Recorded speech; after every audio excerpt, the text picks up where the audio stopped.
안녕하세요. 1년 정도 연애하고 올 겨울쯤 결혼을 계획 중인 커플입니다. 현재 남자는 서울, 여자는 천안 거주 중이라 당분간 주말에만 볼 예정인데 집 위치 및 혼수 문제로 살짝 의견 차이가 있어서 여기 계신 기혼 선배님들께 조언을 얻고자 글을 남깁니다.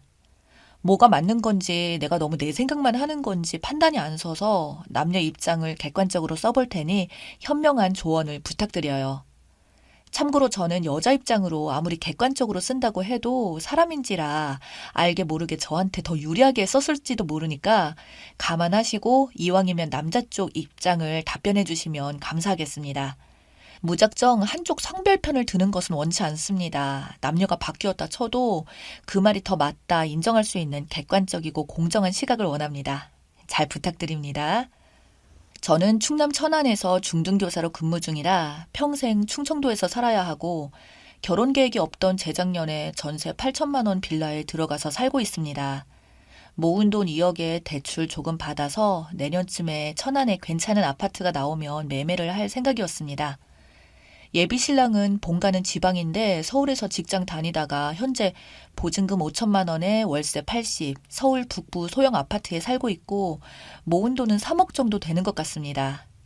대기업 수명이 짧은 까닭에 향후 10년 정도 서울 생활을 생각하고 있고 그 후에는 둘이 모은 돈으로 제가 있는 충청도 쪽에서 평생 살 집을 구해 정착할 예정이에요. 상견례는 일찌감치 마쳤는데 서로 주말밖에 못 보다 보니 예식장 한두 번 가서 가능한 날짜 몇 개 봐놓고 각자 모은 돈은 이 정도이다 이런 식으로 간단히 얘기를 한 정도고 아직 구체적으로 신혼집 얘기나 결혼 후 재정 계획에 대해서 진지하게 대화를 나눠본 적은 없습니다. 그냥 서로 자연스럽게 암묵적 합의를 이룬 부부는 짧게는 5년, 최대 20년 정도 서울에서 천안 주말 부부를 하면서 각자 돈을 최대한 모은 다음 아기가 학교 갈 때쯤 빡빡한 서울살이 그만하고 덜 벌더라도 지방 중소도시에서 여유롭게 살자 이 정도입니다. 엊그제 남자친구가 톡으로 다른 얘기 하다가 말끝에 아 참, 그리고 나 이사하려고 라고 얘기하길래 대수롭지 않게 갑자기 왜? 라며 물었고 남자친구가 근처에 괜찮은 전세 아파트가 나왔는데 월세 나가는 거 아까우니 목돈 들어왔을 때 대출 좀 받아서 전세로 옮겨볼까 한다고 해서 좋은 생각이라고 했고 대출을 조금이라도 아끼자는 차원에서 제가 가진 돈 7천 정도를 빌려주기로 했고 주말에 같이 부동산에 가서 계약 진행을 도왔습니다. 그러면서 이사 들어갈 전세 아파트를 같이 둘러보고 지금 쓰는 가전과는 크기가 좀 안 맞는다는 얘기 등을 하면서 자연스럽게 신혼집과 혼수 얘기를 했습니다. 노린 게 아니라 정말 자연스럽게 당연하다는 듯이 지난번 아파트보다 주변 환경도 훨씬 낫고 신혼집으로 이 정도면 위치나 크기나 딱 좋네. 이제 혼수 넣고 낡은 가구 버려야겠다. 이런 식으로요. 처음엔 평소에 하는 농담처럼 그냥 하는 말인 줄 알았는데 여러 번 신혼집 혼수 얘기를 하길래 조금은 의아해서 여기가 우리 신혼집이야? 나는 신혼집을 한다면 천안에 하고 싶은데 했더니 넌 방학에 있으니까 서울을 신혼집으로 해야 네가 와 있기 편하지. 나는 계속 출근하니까 천안에 주말밖에 갈 수 없잖아. 그러길래 사실 그 말이 맞긴 한데 그럼 어차피 각자 돈으로 각자 살 집 마련해서 살고 있으니까 저는 그냥 살고 있는 집 남자친구는 남자친구 나름대로 지금 사는 것보다 나은 전세로 이사를 한 거고 저는 저대로 지금 살고 있는 빌라 전세 기간이 끝나면 근처 소형 아파트를 매매하거나 최소 전세를 들어가서 더 좋은 환경에서 살려는 계획이 있었거든요. 주말 부부는 어쩔 수 없이 확정이니 살림을 합치기 전까지는 원래 살던 방식으로 각자 살다가 살림을 합치게 되면 그때 같이 상의해서 신혼집을 구하는 게 맞는다고 생각하는데 지금 3일 사이에 혼자서 번갯불에 콩 구워 먹듯이 전셋집 알아보고 계약하는 동안 제 의견을 진지하게 묻거나 같이 상의해서 뭘 한 게 없고 혼자서 마음대로 다 하고 그게 우리 신혼집이고 거기에 들어갈 만한 가전 가구를 혼수하자는 게 정식적으로 얘기한 것도 아니고 진짜 그냥 일상적인 대화하듯이 자연스럽게 저 얘기를 꺼내는 게 아직도 장난인지 진심인지 헷갈려요. 참고로 집 문제를 저와 상의를 안 해서 서운한 것은 전혀 아니고 혼자서 결정했으니 당연히 혼자서 살 집이라고 생각하고 계약한 모양이다 했죠. 그런데 갑자기 신혼집이라고 하니까 황당한 겁니다. 만약 그 집을 잠정적으로 신혼집 삼아 주말 방학에 들락거린다고 해도 집 소유자이며 주거주자인 남자친구가 세간살이를 마련하거나 100번 양보해서 반씩 부담해서 필요한 살림을 마련하는 제안이 맞지 않나요? 참고로 원래 남자친구가 쓰던 살림살이가 좀 있어서 지금 필요한 건 소파, 안방, 침대, 건조기, 냉장고, 청소기 정도입니다.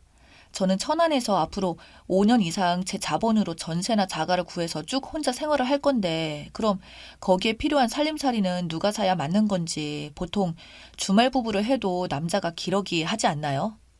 천안이 집값도 훨씬 더 저렴하니까 신혼집을 한다면 천안에 신혼집을 마련해서 아내랑 아이가 좀 더 편하게 살 수 있도록 배려를 해주고 서울 직장 근처에 저렴한 원룸이나 투룸을 구해서 주중 출퇴근하고 주말에 남자가 천안에 내려오는 게 딱 좋을 것 같은데 너무 제 생각만 하는 것 같아서 그건 마음속으로 생각을 하고 있어요.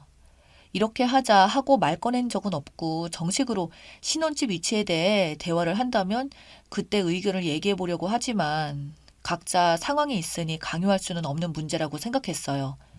사실 매주 천안에서 서울 왔다 갔다 하는 게 저한테는 굉장히 부담스러운 일인데 남자친구 직장보다는 그래도 제가 칼퇴근도 가능하고 여유도 있으니 매주 피곤하고 힘들었겠지만 금요일 퇴근하고 서울 가서 일요일 밤이나 월요일 아침에 천안 내려오는 일상을 반복하면서도 싫은 내색 한 번 한 적 없어요. 그래서 남자친구는 아마 제가 서울에 오는 게 별로 불편하지 않고 당연히 서울이 우리 둘의 거처라고 생각하고 있는 것 같기도 해요. 그래서 제 결론은 둘 다 지금처럼 각자 살던 대로 살면서 주말에 번갈아 가며 왔다 갔다 하고 제 방학 기간에는 서울에 가서 지내면 되겠다 이 정도로 마음먹고 있는데 갑자기 서울에 새로 이사갈 전세 아파트가 신혼집이라고 혼수하라고 하니 좀 아닌 것 같아서요.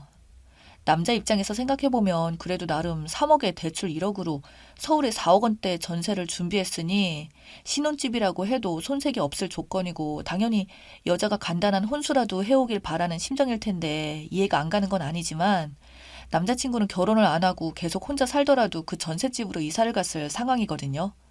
목돈도 생겼고 월세를 아낄 수 있는 기회니까요. 글이 길어져 헷갈릴 수 있으니 간단히 요약해 드리자면 주말 부부 예정인 상태에서 남자와 여자 각각 자기 돈으로 자기 지역에 전셋집이 있고 주말과 여자 방학기간 1년에 3개월 정도 함께 지낼 수 있는 상황이라면 남자가 구한 전셋집에 혼수를 하는 게 맞을까요? 아니면 각자 집에 각자 살림을 넣는 게 맞을까요? 추가합니다. 댓글을 읽고 추가해요. 7천만 원은 남자친구가 빌려달라고 한 게 아니라 제가 어차피 놀고 있는 돈이 있었으니 은행에 넣어놔도 저금리라 거의 이자 안 붙어요. 대출 이자 조금이라도 아끼라고 자진해서 빌려준다고 한 거고 남자친구는 어차피 대출 이자 한 달에 몇만 원 더 내는 거다. 그 돈을 줘도 그만 안 줘도 그만이라는 입장입니다. 당연히 제가 쓸 일 있으면 바로 돌려가질 수 있고요. 그리고 임신을 하게 되면 막달 가까워서 출산 휴가를 쓰고 그때부터 육아휴직과 연가 채웠을 생각이고 그 후에는 아직 구체적인 계획이 없지만 아마도 시부모님께서 서울 집에 상주하며 도와주시지 않을까 생각하고 있고요. 남자친구가 간혹 지나가는 얘기로 말했거든요. 어찌됐든 현실적으로 제가 천안에서 아기를 혼자 케어하며 일을 하진 않을 것 같습니다. 남자친구가 아이에 대한 애착이 강하고 살림과 육아를 잘 알 수 있는 일이기도 해서 독박 육아는 사실 아닐 거라고 생각을 하고 있는데 사람 일은 또 모르죠. 그래서 결혼이 어렵나 봐요. 정말 생각하다 보면 걸리는 게 한두 개가 아니니까요. 댓글입니다. 주말 부부 80%가 바람 피운다고 하던데 뭐하러 주말 부부 할 거 알면서 결혼을 해요. 그냥 연애나 하세요. 연애만 해도 주말에나 만났을 듯 한데 뭐하러 굳이 결혼을 해서 주말에 만나려고 그러나요? 결혼은 조금이라도 더 오래 같이 있고 싶어서 하는 거 아닌가요? 연애나 결혼 하나 똑같은 일상이라면 굳이 리스크 안고 결혼하는 이유를 모르겠어요. 만약에 아기 생기면 쓰니만 고생할 것이 뻔히 보입니다. 주말 부부면 쓰니가 독박 육아 확정인데요. 거기다가 주말마다 애 끌고 안고 서울 가요? 애 있을 때 남편이 온다고 쳐도 평일엔 쓰니 혼자 독박 육아 자신 있어요? 대기업, 언제 잘릴지도 모르는 대기업, 정년까지 보장된 교사. 제가 쓰니라면 이 남자랑 결혼 안 해요. 눈에 콩깍지 벗겨지면 오지게 연터 올 텐데 감당하시겠나요? 지금은 좋아한다 쳐도 정신 차리고 한 2년만 더 연애해보고 결혼 생각하세요. 솔직히 남자가 쓰니 뜻대로 천안에 정착한다고 해도 저라면 안 해요. 주말부부 차라리 쓰니가 전업이면 주말부부 하며 애 낳고 키운다면 할만하겠죠. 제발 후회하지 말고 정신 차려요. 7천만 원도 빌려주지 말고요. 5년이나 10년 후에 결혼하세요. 두 사람 다 아직 결혼 준비가 안 된 것 같아요. 정 결혼을 해야겠다면 여자분 의견대로 각자 살다가 혼수하는 게 맞는 것 같고요. 솔직히 이 결혼 왜 하시려는 건지 이해가 잘 안 돼요. 아직 결혼 전이라 다행인데 나 같으면 7천만 원도 결혼도 다시 생각해봐요. 신혼집도 마음대로 하는 인간은 있고 살아요. 문제는 혼자 결정했다는 거죠. 저런 방식의 남자랑 살면 평생 고달플 수 있어요. 얘랑이 어떤 생각해서 저랬는지 대화 잘 나눠보시는 게 어때요? 예단 문제도요. 남자가 야같네. 지 맘대로 조건과 위치 다 맞춰놓고 여자는 7천 빌려주고 혼수 넣어주고 주말 부부라면 신혼집 어디로 할 건지 사전에 둘이 상의해서 정하는 거예요. 지 맘대로 정해놓고 새 살림을 넣으라니 양심도 없어요. 임신 계획은 바로 있나요? 임신한 몸으로는 천안 서울 왕복해야 하면 그건 그대로 문제가 있는데요. 출산 후 육아휴직 기간 동안 서울에서 지낼 거 생각하면 서울이 신혼집이 되는 게 맞는 것 같기도 하고 뭐가 됐든 이걸 상의 없이 독단적으로 결정하는 태도의 문제지 신혼집의 위치나 혼수 넣는 문제로 가볍게 푼 문제는 아니네요. 7천이나 내놓으면서 내 주장 주장할 수 없는 상대랑은 이 결혼 반대합니다. 신혼집이라 함은 남자분 혼자만 살 집이 아닌 둘이 같이 지낼 집이니 신혼집을 구할 걸 쓰니와 같이 상의하고 집을 선택해야 됩니다. 두 사람이 의사가 합쳐져서 구해지는 게 신혼집이에요. 근데 남자분은 혼자 구하고 혼자 결정하셨네요. 여자분의 의사는 단 하나도 없었고요. 근데 다짜고짜 이게 신혼집이라고 통보하고 혼수를 채우려뇨. 그렇다면 남자분 혼자 집 구해서 신혼집이라고 했으니 여자분도 혼수 사서 본인 집에 채워두고 우기면 남자분은 어떨까요? 서로 기분 더러울 일이죠. 쓰니는 남자친구랑 잘 대화해보고 미안해하는 기색이 없거나 되려 성을 내는 남자라면 결혼을 다시 생각해보세요. 과연 이번만 그럴까요? 와, 남자분 잔머리 진짜 잘 굴리네요. 신혼집 핑계대면서 여자 돈 7천만 원이나 당겨 쓴 걸로 부족해서 살림까지 전부 여자 돈으로 채울 욕심이네요. 신혼집? 말 그대로 요술방망이 같은 단어입니다. 신혼집이란 말 한마디로 모든 걸 다 뜯어내고서도 당당할 수 있으니 말이에요. 님, 남자가 모아둔 남의 돈은 있다는데 왜 7천만 원을 빌려줘요?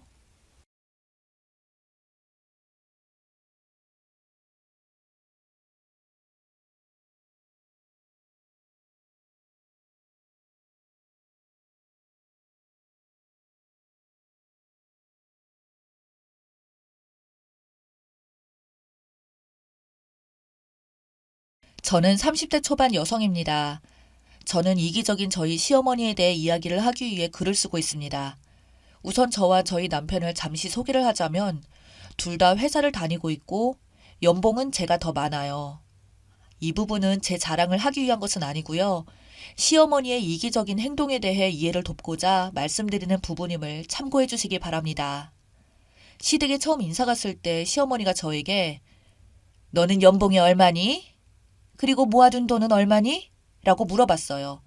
질문에 제가 제 연봉에 대해서 말을 하자 시어머니는 손바닥으로 무릎을 탁 하고 치시면서 아이고 우리 아들이 고생을 덜 하겠구나 라며 좋아했어요.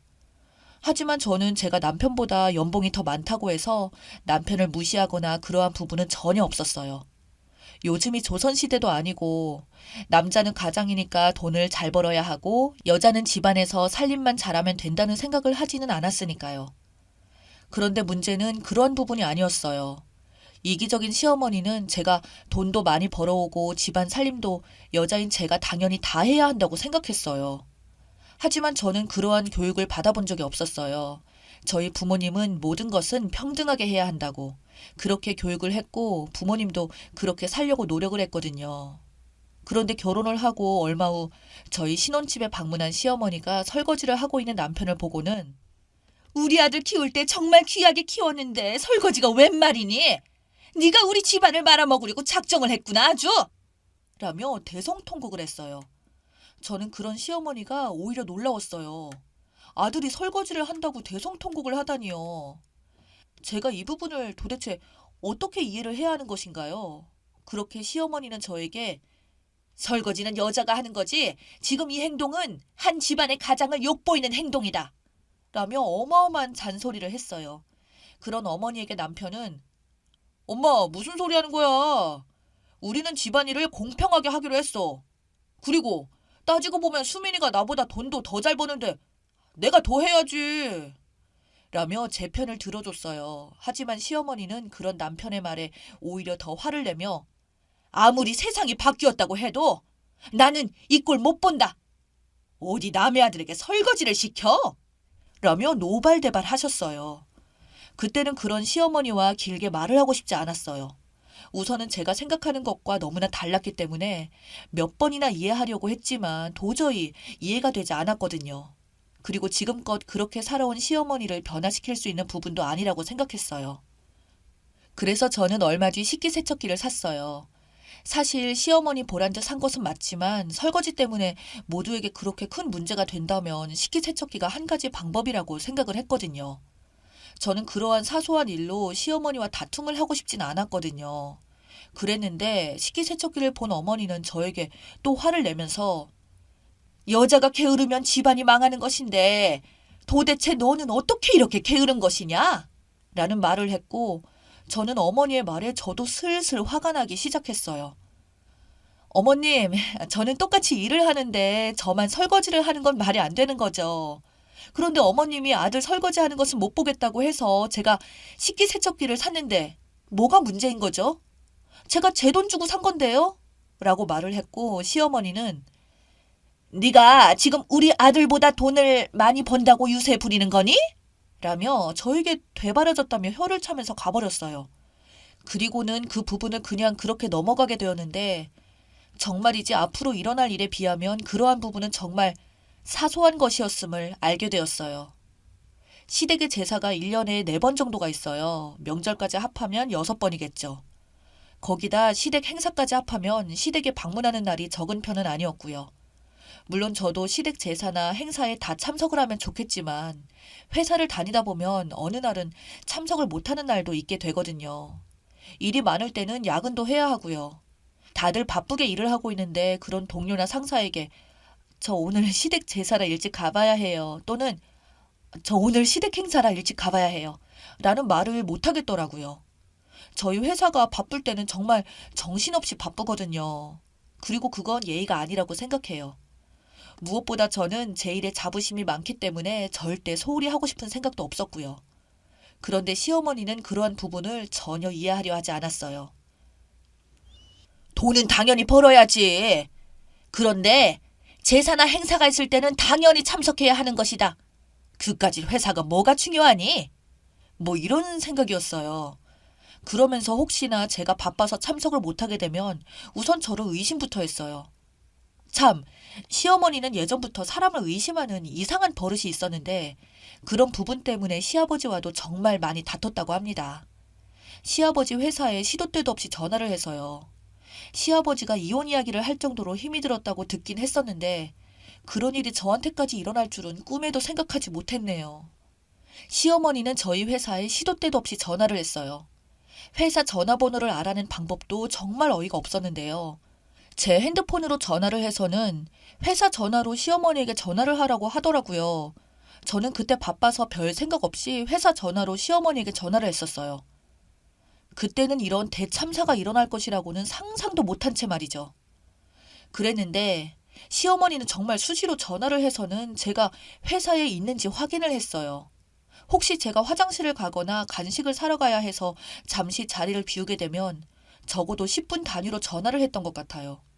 동료나 상사들이 제게 말을 해줬거든요. 수민 씨, 친정엄마도 아니고 시어머니가 회사로 무슨 전화를 그렇게 하는 거야? 요즘은 친정엄마도 그렇게 전화 안 해. 정말 힘들겠다. 라며 옆 동료가 머리를 절레절레 흔들었어요. 저는 정말 창피했고요. 그렇게 저는 결국 폭발하게 되었어요.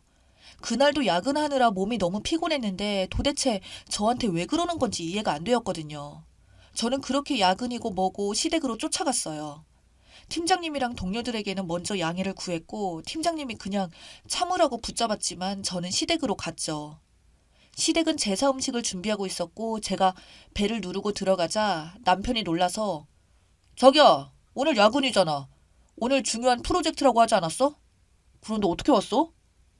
라고 물었는데 저는 그런 남편 얼굴을 쳐다보지도 않고 주방으로 들어가서 그러게 엄청 중요한 프로젝트인데 어머님이 제사에 참석을 안 한다고 자꾸 전화를 해서 그냥 일 다 그만뒀어. 팀장님도 엄청 화를 내시더라고. 도대체 집에서 무슨 전화를 그렇게 하는 거냐고. 난 어머님이 말하는 그런 능력이 없어서 집안일이랑 회사 일을 똑바로 못하겠더라고. 그래서 그냥 일 다 그만뒀어. 그렇다고 자기랑 이혼할 순 없잖아. 라고 단숨에 말을 해버렸고 저녁을 드시고 계시던 시아버지가 저의 말에 방바닥에 젓가락을 떨어뜨리셨어요. 그리고는 시아버지는 뭐야? 희애미가 또 회사로 전화를 했다니? 그게 무슨 말이냐? 라고 물었고 그런 시아버지에게 글쎄요. 저희 회사에 전화를 왜 한 것인지는 어머니께 물어보셔야 할 것 같은데요. 저는 분명히 회사라고 말씀드렸는데 아무래도 저를 못 믿어서 그러셨던 건 아닐까요? 제가 혹시 일한다고 하고 제사에 참석을 안 하는지 확인하려고요. 라고 말했어요. 그런데 시어머니가 그런 저에게 어머 얘! 누가 알면 내가 전화를 진짜 많이 한 줄 알겠다. 너 이제 보니 아주 무서운 애구나. 라며 호들갑을 떨었어요. 그래서 저는 시어머니에게 제가 말했죠. 그러게요 어머님. 제가 잠깐 간식 사러 간 사이에 전화를 8번 하셨더라고요. 제 옆에 직원이 어머님이 전화를 몇 번 했는지까지 적어놨더라고요. 오늘만 그런 것이 아니라서 궁금했대요. 도대체 오늘은 전화를 몇 번이나 할까 하고요. 라고 말해버렸고 시어머니는 그런 저에게 그건 네가 전화를 안 받아서 그랬지. 한 번에 받았으면 내가 다시 전화를 했겠어? 라고 저에게 소리를 치면서 말을 했어요. 그런 시어머니에게 저 핸드폰 있어요 어머님. 핸드폰으로 하시면 되잖아요. 왜 굳이 사무실로 전화를 하시는 거예요? 라고 저도 지지 않고 말을 했어요. 그리고 조용히 대화를 듣고 있던 시아버지가 한마디 하셨는데 지금 며느라가 말이 사실이야? 라고 시어머니에게 물었고 시어머니는 시아버지의 표정과 말투에 이미 겁을 먹은 것 같더라고요. 아니, 제가 맨날 제사에 참석을 안 하니까. 넌 며느리가 되었으면 제사에 꼬박꼬박 참석을 해야지. 애가 아주 기본이 안 되어 있잖아. 라고 했는데 시아버님이 목소리를 높이시면서 야, 이 사람아! 그 버릇을 아직도 못 고쳤어? 정말 큰일 날 사람일세! 라고 시어머니를 노려보셨어요. 그리고는 시아버지가 시어머니에게 이럴 거면 죄다 다 때려치워! 이놈의 제사가 뭐라고 이 사단을 만드는 거야? 그러니까 내가 제사를 한 번으로 합치자고 그렇게 말을 했는데 들어쳐먹지 않더니 이게 지금 무슨 짓이냐고 힘들게 일하는 애한테 라며 고함을 치셨어요. 하지만 시어머니도 지지 않고 무슨 소리야? 제사 잘 안 모셔서 망한 집이 어디 한두 집인 줄 알아? 당신 지금 제정신이야? 라고 말을 했어요. 하지만 시아버지는 그런 시어머니에게 아니 이 사람이 며느라가는 뭐 때문에 얼굴도 모르는 분들 제사 때문에 회사를 그만둬야 하냐고. 그리고 조상들이 참 좋아하겠다. 직장 관두고 일이 난리가 났는데 당신은 언제쯤 정신 차리려고 그러는 거야? 라며 제사상을 걷어차버리셨어요. 그 바람에 상에 있던 음식들이 우르르 다 흩어져 내려왔고 시어머니는 혼비백산이 되어서 음식들을 챙기시더라고요. 그리고 저는 이렇게까지 되리라고는 생각도 안 했었는데 일이 너무 커진 것 같아서 안절부절하고 있었고요. 시아버지는 그런 저에게 아가, 내가 미안하구나. 얼른 회사에 가보거라. 나는 너에게 제사를 강요할 생각이 없구나. 제사도 이번까지만 지내고 안 지낼 생각이었어. 요즘같이 먹고 힘든 세상에 굳이 신경 쓸 필요 없다. 어서 가거라. 라고 말을 했는데 그런 시아버지의 말에 그만 눈물이 쏟아지더라고요. 그리고 저는 아버님 정말 죄송해요. 제가 이렇게 만든 것 같아서 또 너무 죄송해요. 라고 말했는데 시아버지는 괜찮다. 어차피 한 번은 일어날 일이었어. 라고 말씀하셨어요. 그리고 상에서 떨어진 음식들을 정리하고 있었는데 시어머니가 정말 생각이 없는 분인 것 같아요. 저에게 너 근데 진짜 회사 그만두지 마라.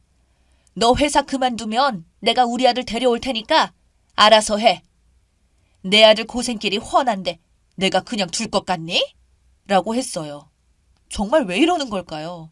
그렇게 시아버지 얼굴이 정말 울그락불그락해졌는데 그런 시아버지 얼굴을 보더니 남편이 얼른 엄마가 나를 왜 데려가? 나는 평생 수민이랑 살 건데 일단 엄마랑은 절대 안 살 거야. 그리고 내가 무슨 물건이야 데려오게? 라고 말을 해버렸어요. 그 뒤로는 시어머니는 저희 회사에 전화를 하지 않고 있어요. 물론 핸드폰으로 확인하는데 저는 이제 그 정도는 애교로 이해하려고 하고 있어요. 그리고 제사를 없애버린다는 시아버지 엄포에 더 이상 제게 참석하라는 말도 안 하고요. 물론 저는 일이 없을 때는 꼬박꼬박 참석을 합니다. 여러 사연들을 들으니까 저도 제가 겪었던 일이 생각나서 사연 보내봐요. 그럼 다들 행복하세요. 감사합니다.